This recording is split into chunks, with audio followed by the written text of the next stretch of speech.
everyone. Today I am going to explain what is a phrase and classification of phrase. আজকে আমি বোঝাবো phrase কাকে বলে এবং ফ্রেজকে কয় ভাগে ভাগ করা যায়।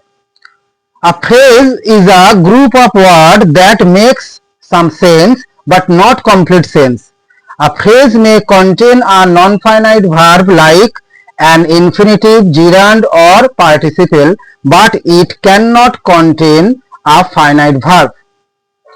একটা ফ্রেজ হলো শব্দগুচ্ছ যা সামান্য সেন্স দেয় কিন্তু কমপ্লিট সেন্স দেয় না।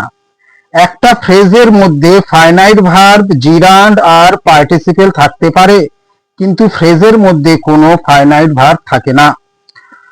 Example, he is a man of great power. এখানে অফ গ্রেট পাওয়ার হচ্ছে ফ্রেজ। এবার ক্লাসিফিকেশন অফ ফ্রেজ। ফ্রেজকে কয় ভাগে ভাগ করা যায়?